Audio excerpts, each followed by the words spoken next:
Hi ಸ್ನೇಹಿತರೆ, ಎಲ್ಲರಿಗೂ ನಮಸ್ಕಾರ. Welcome back to Jaya's kitchen Kannada. ಸ್ನೇಹಿತರೆ, ಇವತ್ತು ನಾನು ಮಾಡ್ತಾ ಇರೋವಂಥ ರೆಸಿಪಿ ಬಂದು ಮಾವಿನಕಾಯಿ ಪಚ್ಚಡಿ. ಸ್ನೇಹಿತರೆ, ಇದು ಅನ್ನ, ಚಪಾತಿ, ದೋಸೆ, ಇಡ್ಲಿಗೆಲ್ಲ ತುಂಬ ಚೆನ್ನಾಗಿರುತ್ತೆ. ಇದನ್ನು ಯಾವ ಥರ ಮಾಡ್ಕೊಳ್ಳೋದು ಅಂತ ನೋಡ್ಕೊಳ್ಳೋಣ ಬನ್ನಿ ಸ್ನೇಹಿತರೆ. ನೋಡಿ ಎಷ್ಟು ಚೆನ್ನಾಗಿ ಬಂದಿದೆಯೋ ಸ್ನೇಹಿತರೆ. ಬ್ಯಾಚುಲರ್ಗೆಲ್ಲ ತುಂಬ ಉಪಯೋಗ ಆಗುತ್ತೆ ಈ ಥರ ಪಚ್ಚಡಿ. ಸ್ನೇಹಿತರೆ, ಮಾವಿನಕಾಯಿ ಪಚ್ಚಡಿ ಮಾಡೋದಕ್ಕೆ ಬೇಕಾಗಿರುವ ಪದಾರ್ಥಗಳು ನೋಡ್ಕೊಳ್ಳೋಣ ಬನ್ನಿ.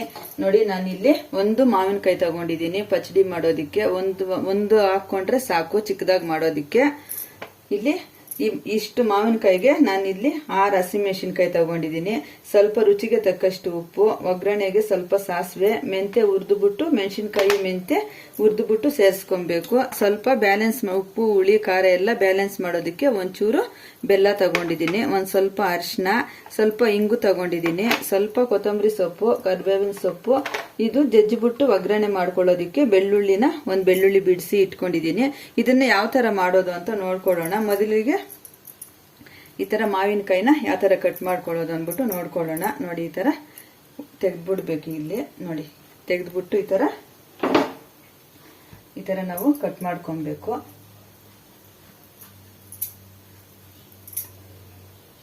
ಸ್ವಲ್ಪ ಬಲ್ತಿದೆ, ಅದಕ್ಕೆ ನೋಡಿ ಈ ತರ ಸಣ್ಣ ಹೊಟ್ಟೆನ್ ತೆಗಿಯೋ ಅವಶ್ಯಕತೆ ಇಲ್ಲ ಸ್ನೇಹಿತರೆ. ಒಟ್ಟು ಹಾಕಿ ಸೇರಿಸಿ ಮಾಡಿದ್ರೆ ತುಂಬಾ ಚೆನ್ನಾಗಿರುತ್ತೆ ಈ ಮಾವಿನಕಾಯಿ ಪಚ್ಚಡಿ. ನೋಡಿ, ಈ ತರ ಸಣ್ಣ ಸಣ್ಣ ಪೀಸ್ ಆಗಿ ಕಟ್ ಮಾಡ್ಕೊಂಡು ನಾವು ರುಬ್ಕೊಬೇಕು. ನೋಡಿ, ಎಲ್ಲ ಈ ತರ ತೆಕ್ಕೊಂಡ್ಬಿಡ್ಬೇಕು. ತರ ನೀಟಾಗಿ ಈ ತರ ಚಿಕ್ಕ ಚಿಕ್ಕ ಪೀಸ್ ಆಗಿ ಎಲ್ಲ ಮಾವಿನಕಾಯಿನೂ ಇದೇ ತರ ಕಟ್ ಮಾಡ್ಕೊಬೇಕು.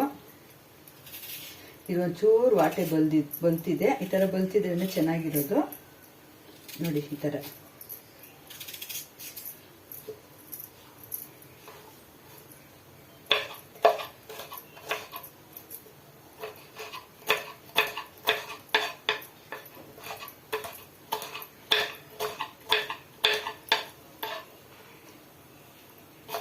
ಈ ತರ ಚಾಕುನಲ್ಲಿ ಫಾಸ್ಟ್ ಆಗಿ ಕಟ್ ಮಾಡಬಹುದು.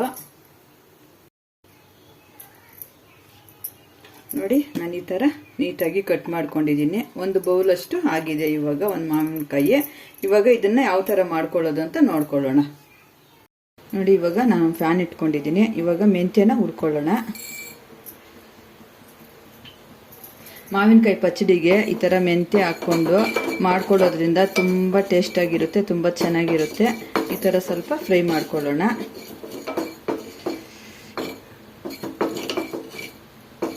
ಕೆಂಪಿಗೆ ಫ್ರೈ ಮಾಡ್ಕೊಬೇಕು.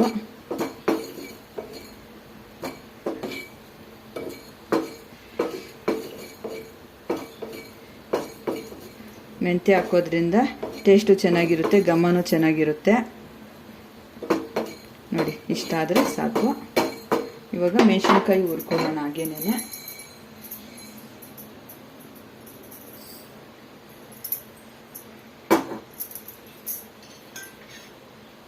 ಸ್ವಲ್ಪ ಆಯಿಲ್ ಸೇರಿಸ್ಕೊಳ್ಳೋಣ. ಇದು ನಾನು 6 ಮೆಣಸಿನ್ಕಾಯಿ ತಗೊಂಡಿದ್ದೀನಿ. ನಿಮ್ಗೆ ಖಾರ ಜಾಸ್ತಿ ಬೇಕು ಅಂದರೆ ಇನ್ನೂ 1-2 ಸೇರಿಸ್ಕೊಬೋದು. ಕಮ್ಮಿ ಬೇಕು ಅಂದರೆ ಇನ್ನೂ ಒಂದು ಮೆಣಸಿನ್ಕಾಯಿ ಕಡಿಮೆ ಮಾಡ್ಕೊಬೋದು. ಈ ಥರ ಫ್ರೈ ಮಾಡ್ಕೊಬೇಕು.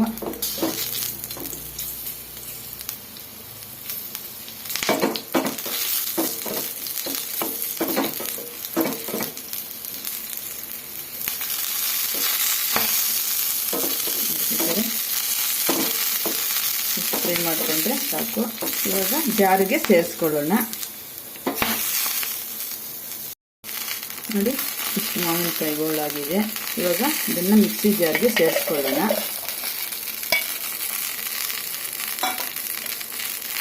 ಹಸಿಮೆಣಸಿನಕಾಯಿ ಸೇರಿಸ್ಕೊಳ್ಳೋಣ. ನೀರು ಸೇರಿಸ್ದಿರ ರುಬ್ಕೊಂಡ್ರೆ 1 ತಿಂಗಳವರೆಗೂ ನಾವು ಸ್ಟೋರ್ ಮಾಡಿ ಇಟ್ಕೊಬೋದು. ನೋಡಿ, ಮೆಂತ್ಯನೂ ಸೇರಿಸ್ಕೊಂಡ್ಬಿಡೋಣ. ಇವಾಗ ರುಚಿಗೆ ತಕ್ಕಷ್ಟು ಉಪ್ಪು ಸೇರಿಸ್ಕೊಂಡ್ಬಿಡೋಣ. ಬೆಲ್ಲನೂ ಸೇರಿಸ್ಕೊಳ್ಳೋಣ. ಇದನ್ನೆಲ್ಲ ಸೇರಿಸಿ ನುಣ್ಣಗೆ ರುಬ್ಕೊಂಬಂದು ತೋರಿಸ್ತೀನಿ ಮುಂದೆ ಯಾವ ಥರ ಒಗ್ಗರಣೆ ಮಾಡ್ಕೊಬೇಕು ಅಂತ. ನೋಡಿ, ಈ ಥರ ನುಣ್ಣಗೆ ರುಬ್ಕೊಂಬಂದಿದ್ದೀನಿ. ಇವಾಗ ಒಗ್ಗರಣೆಗೆ ಆಯಿಲ್ ಸೇರಿಸ್ಕೊಳ್ಳೋಣ.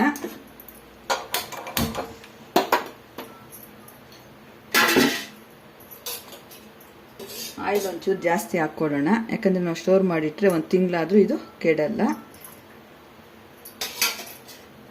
ಆಯಿಲ್ ಸ್ವಲ್ಪ ಬಿಸಿ ಆಗಲಿ. ಈಗ ಆಯಿಲ್ ಕಾದಿದೆ, ಸಾಸಿವೆ ಸೇರಿಸ್ಕೊಳ್ಳೋಣ. ಮೊದಲಿಗೆ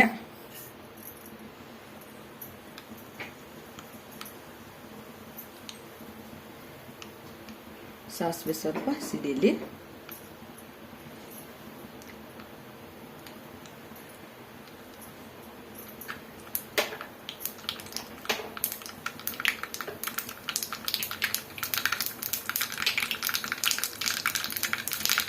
ಈಗ ಬೆಳ್ಳುಳ್ಳಿ ಜಜ್ಜಿಟ್ಕೊಂಡಿದ್ನಲ್ಲ ಅದು ಸೇರಿಸ್ಕೊಳ್ಳೋಣ.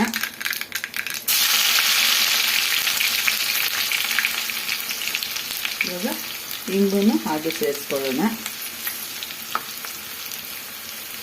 ಇವಾಗ ಒಂದು ಕಡ್ಡಿ ಕರಿಬೇವಿನ ಸೊಪ್ಪು ಸೇರಿಸ್ಕೊಳ್ಳೋಣ. ಸೇರಿಸ್ಕೊಂಡು ಎಲ್ಲ ಈ ಥರ ಫ್ರೈ ಮಾಡ್ಕೊಳ್ಳೋಣ. ಫ್ರೈ ಮಾಡಿಕೊಂಡು ಇವಾಗ ಅರಿಶಿನೂ ಈ ಟೈಮಲ್ಲಿ ಸೇರಿಸ್ಕೊಬೇಕು. ಈ ಥರ ಸೇರಿಸ್ಕೊಂಡು ಈ ಥರ ಕೆಂಪಿಗೆ ಫ್ರೈ ಮಾಡ್ಕೊಬೇಕು ಬೆಳ್ಳುಳ್ಳಿನ. ಇವಾಗ ಈ ಥರ ರುಬ್ಬಿಟ್ಕೊಂಡಿರೋ ಪಚಡಿನ ಸೇರಿಸ್ಕೊಳ್ಳೋಣ.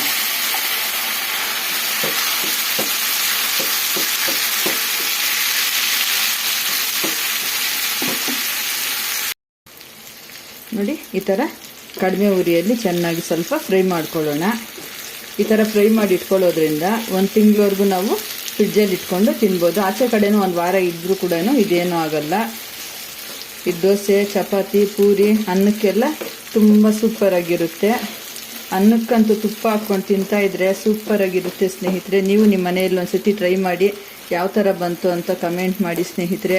ನಾನು ಹಾಕೋ ರೆಸಿಪಿಗಳಿಗೆ ತುಂಬ ಚೆನ್ನಾಗಿ ಕಮೆಂಟ್ಗಳು ಮಾಡ್ತಾ ಇದ್ದೀರಾ, ನಂಗೆ ತುಂಬ ಖುಷಿ ಆಗ್ತಾ ಇದೆ ಸ್ನೇಹಿತರೆ.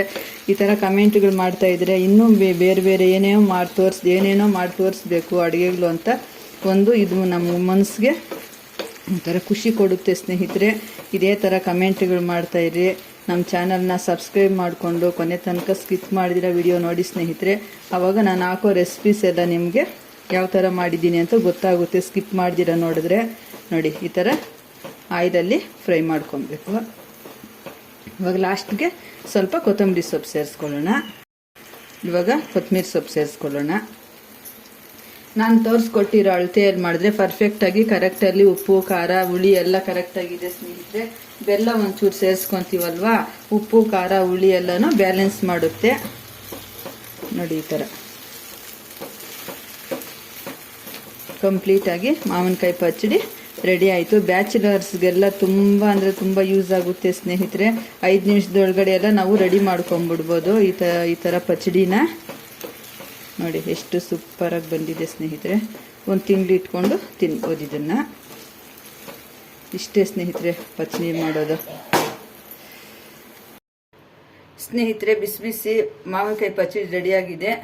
ವಿಡಿಯೋ ಇಷ್ಟವಾದಲ್ಲಿ ಲೈಕ್ ಮಾಡಿ, ಶೇರ್ ಮಾಡಿ, ಕಮೆಂಟ್ ಮಾಡಿ. ಹಾಗೆ ನಮ್ಮ ಚಾನಲ್ನ ಸಬ್ಸ್ಕ್ರೈಬ್ ಮಾಡಿಕೊಂಡು ಸ್ಕಿಪ್ ಮಾಡ್ದಿರಾ ಕೊನೆ ತನಕ ವಿಡಿಯೋ ನೋಡಿ ಸ್ನೇಹಿತರೆ. ತುಂಬ ಧನ್ಯವಾದಗಳು.